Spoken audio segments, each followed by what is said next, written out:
अस्सलाम वालेकुम, कैसे हैं आप सब? मैं बिल्कुल ठीक-ठाक हूँ और इस वक़्त कर रही हूँ मैं नाश्ता।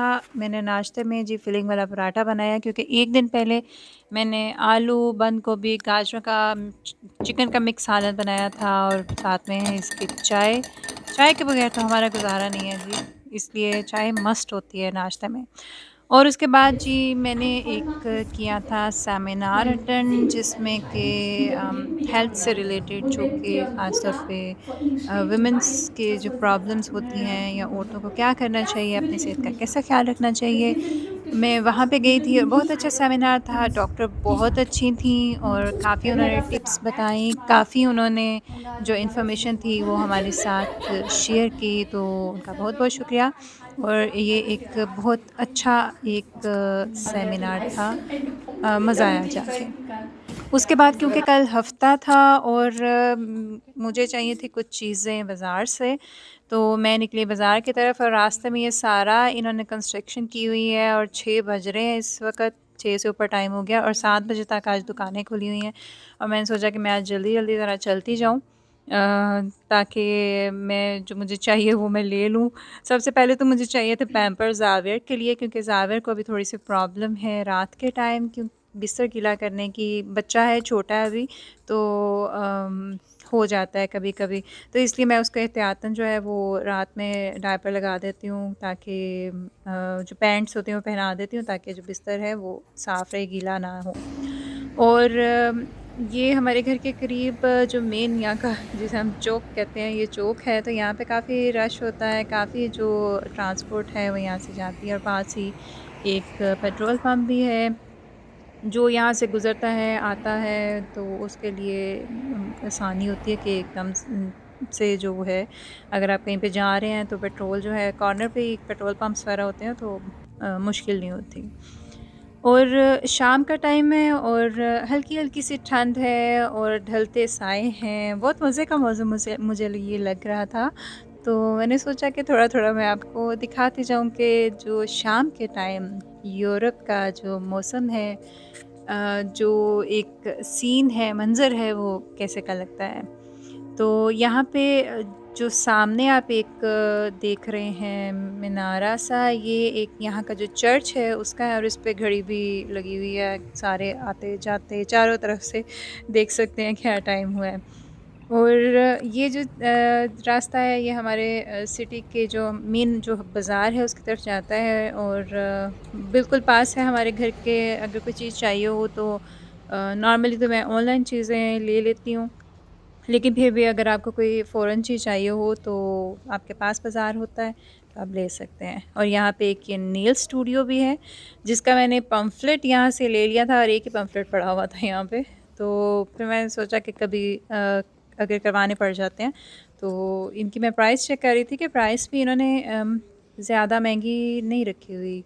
मतलब सस्ती है प्राइस, अगर किसी ने बनवाने हो। वैसे तो मैं अवॉइड करती हूँ कि मैं अब अपने नेल्स ना ही बनवाऊँ, क्योंकि काफ़ी ख़राब हो जाते हैं और फिर हमने क्योंकि काम काफ़ी करना होता है, बर्तन धोने होते हैं, तो उसके साथ ये मुनासिब नहीं है।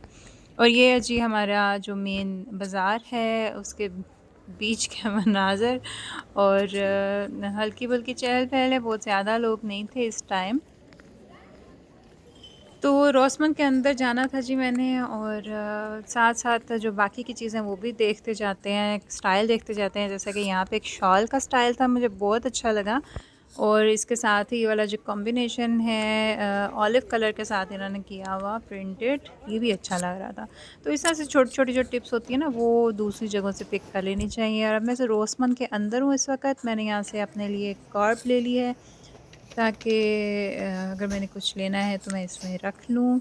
और इसके स्टार्टिंग में इन्होंने जो थोड़ी बहुत जो घर की चीज़ें होती हैं ना, अपने इस्तेमाल वगैरह की, इस तरह जिस तरह बुक्स वगैरह होती हैं, बच्चों की चीज़ें होती हैं, या फिर घर के लिए, किचन के लिए कुछ जो चीज़ें होती हैं, वो यहाँ पे स्टार्ट में ही पड़ी होती हैं। इसलिए ज़्यादातर यहाँ पे मैंने देखा है कि जो अ, ओल्ड वुमेन हैं, जो हमारी बुज़ुर्ग ख़वातीन हैं, वो यहाँ पे आती हैं और बड़े शौक़ से यहाँ से चीज़ें लेकर जाती हैं। लेकिन नॉर्मली दूसरे भी आते हैं, लेकिन इतनी हाई क्वालिटी की चीज़ें नहीं है, बस सिंपल-सिंपल सी चीज़ें हैं। और इसके साथ ही यहाँ पे ये सारा जो है बाथरूम वगैरह की चीज़ें, टूश किल, फ़ेस वॉश वग़ैरह, और एक साइड पे जितने यहाँ पे जो रीज़नेबल प्राइस में जो मेकअप की जो फ़र्म्स हैं उनके मेकअप यहाँ पे पड़े होते हैं। और थोड़ी-थोड़ी देर के बाद, यानी कि कुछ सीज़न के हवाले से जो थोड़ी बहुत चीज़ें नई आती हैं उनको ये अलहदा रैक में लगा देते हैं ताकि अ, थोड़े से प्रोमिनेंट हों, क्योंकि कई दफ़ा जो बाज़ लोग हैं वो विज़िट नहीं करते, तो वो जो नई चीज़ है फिर उसको अलग से प्रोमिनेंट यहाँ पे कर देते हैं।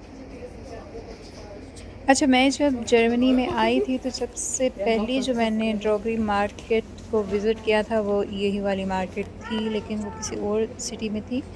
और यहाँ पे थोड़े-थोड़े वक़्फ़े से मतलब थोड़े से फ़ासले से कुछ कोई ना कोई ड्रॉगरी मार्केट है, जहाँ से आप चीज़ें ले सकते हैं। और उनके प्रोडक्ट्स में कुछ सेम प्रोडक्ट्स होती हैं, लेकिन कुछ जो हैं वो महँगी प्रोडक्ट्स भी होती हैं।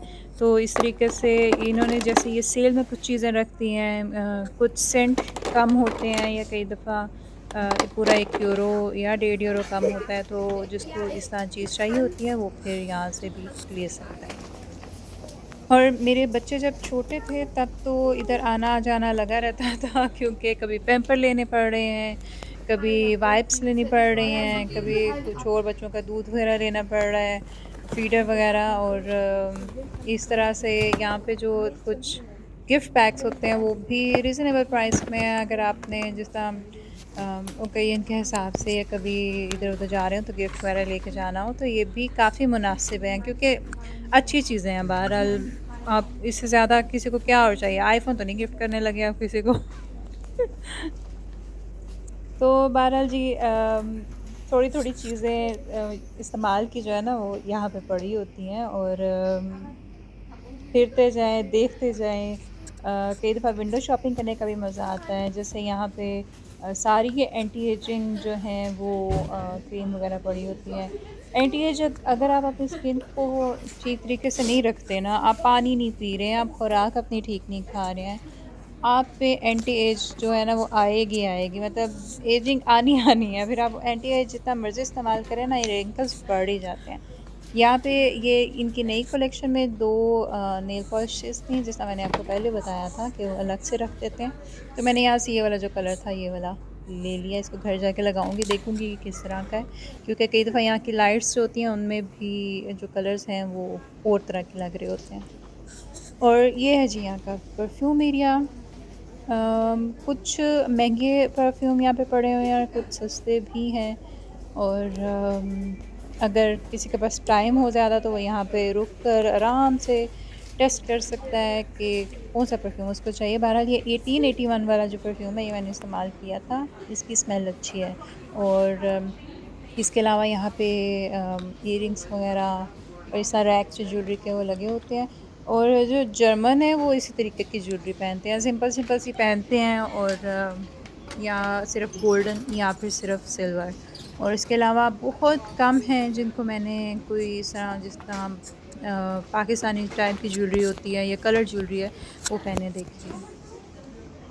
तो मुझे यहाँ आए हुए तकरीबन अब ये आधा घंटा हो ही गया है। तो अभी मैं देख रही थी कि उन्होंने अब चीज़ें जो है ना वो वाइंड अप करना भी शुरू कर दी हैं। जो साइडों पे जो उनकी बाहर पड़ी होती हैं, या फिर एक्स्ट्रा जो चीज़ें उन्होंने रैक वगैरह साइड पे रखे होते हैं। तो बहरहाल मैंने सोचा कि मैं यहाँ पे थोड़ा-सा रुक ही जाऊँ, मैं देख लूँ, मैं अपने थोड़ी-सी वीडियो बना लूँ आप लोगों के लिए। और उसके बाद फिर मैं आगे की तरफ चलती हूँ, क्योंकि यहाँ से वैसे जो ज्वेलरी है अभी मुझे तो नहीं चाहिए। घर में मेरे पास इतनी ज़्यादा ज्वेलरी है, मैं कभी आपको दिखाऊँगी कि जो मेरी पुरानी भी कलेक्शन है जो मैंने सँभाल के रखी हुई है, नई कलेक्शन भी, वो कैसे की है। तो अभी चलते हैं जी आगे काउंटर वाली साइड पे। और जाने से पहले यहाँ पे जो हमेशा जो कप हैं, अब तो इतने अच्छे नहीं पड़े होते, लेकिन नॉर्मली यहाँ पे जैसे क्रिसमस का सीज़न होता है या फिर ईस्टर का, तो यहाँ पे बहुत अच्छे जो कप की जो कलेक्शन है वो आती है। तो बहरहाल मुझे चाहिए नहीं था, अब मैं बस आ गई हूँ काउंटर की तरफ, ये सामने काउंटर है। अब मैं यहाँ से पे करूँगी और घर जाऊँगी। पर इसी बुढ़िया ने कित्थे खलोना है, रास्ते च कोई होश है भी आ जाए, उन्होंने देखना होंदा लाज़मी। तो फिर मुझे किक नज़र आई थी, मैं किक के अंदर आ गई। और यहाँ से वही बात है कि वाइंड अप ये कर रहे थे, सफाई वगैरह सारी कर रहे थे और फिर मैंने कहा चले जाते जाते देखते जाते हैं। और मेरा जो मेन फोकस होता है किक में आने के बाद वो ये डेकोरेशन वाले एरियाज़ होते हैं, जहाँ पे कोई ना कोई चीज़ आपको अच्छी नज़र आ जाती है। लेकिन अभी मैं देख रही थी कि यहाँ पे फॉल जो विंटर सीज़न है, उसके हिसाब से चीज़ें आई हुई हैं। और इसके बाद जो क्रिसमस की चीज़ें हैं वो भी इन्होंने रखनी शुरू कर दी। इनको पता है कि लोग कितना पैसा लुटाते हैं क्रिसमस के लिए, तो इसलिए पहले से ही चीज़ें रखना शुरू कर देते हैं ताकि लोग एक-एक करके लें, एक-एक करके लें और दिसंबर तक अपना घर भर लें चीज़ों से। और उसके बाद फिर करना उन्होंने क्या होता है, या तो कुछ सँभाल के रख लेते हैं और कुछ जो है वो ऐसे की चीज़ें इन्होंने बनाई होती हैं जो ख़राब जल्दी भी हो जाती हैं, तो उनको फेंकना पड़ता है। एक साइड पे यहाँ पे बर्तन भी पड़े हुए हैं, बर्तनों की क्वालिटी बहुत अच्छी है इनकी। मतलब अगर आप कहें कि अच्छा मैंने ये घर लेके जाना है तो अच्छी क्वालिटी है, आप आराम से यहाँ से अपना डिनर सेट जो है ना पूरा करके तो घर में लेके जा सकते हैं, अच्छा लगता है। मैंने कुछ बर्तन जो हैं वो यहाँ से लिए थे और कुछ लेके तो किसी को गिफ्ट भी दिए थे, तो अच्छे होते हैं बर्तन बर्तन। और ये जो जार है इसको देख कर ना मुझे करियाने की दुकान पाकिस्तान की याद आ गई थी, जिसके अंदर पड़े होते थे वो शीरे वाले केक। तो बहरहाल मैंने ये जो जार था यहाँ से ले लिया था। और अब आगे मैं थोड़ा-सा देख रही थी, ये जो वाज़ वगैरह पड़े हुए हैं। मज़े की बात ये है कि यहाँ की जो चीज़ें हैं काफ़ी जल्दी निकल जाती हैं और जब जब कभी भी आप 2 हफ़्ते बाद 3 हफ़्ते बाद आएँ तो यहाँ पे कुछ ना कुछ और ही पड़ा होता है। और इसके साथ ही बस जो कैंडल्स वग़ैरह हैं, क्योंकि अब ये रेड, ग्रीन, येलो इस तरह की कैंडल्स आती हैं वो क्रिसमस की हैं। अगर जिसको चाहिए होती है वो फिर ले जाता है, कुछ ना कुछ ऊपर लगा के तो फिर डेकोरेशन करके रख लेता है। और इसके अलावा यहाँ पे जो ये पौधे हैं जो डेकोरेशन के लिए, उनकी क्वालिटी इतनी हाई नहीं है कि मैं कहूँ कि पड़े हुए बहुत अच्छे लगेंगे। और पता लगता है कि प्लास्टिक के हैं, तो इसलिए पौधे मैंने यहाँ से कभी भी नहीं लिए। और यहाँ से मैंने एक ली थी जी टैबलेट, जिसको मैं घर जाके अपने ड्राइंग रूम में रखूँगी। और उसके बाद मैं घर आ गई थी और घर में आज मैंने वैसे बनाया था ये इवनिंग स्नैक्स, जिसको मैंने फिलिंग की थी चिकन के कीमे की आलू के अंदर। तो ये बहुत ही मज़े के और टेस्टी जो हैं वो स्नैक्स बने थे।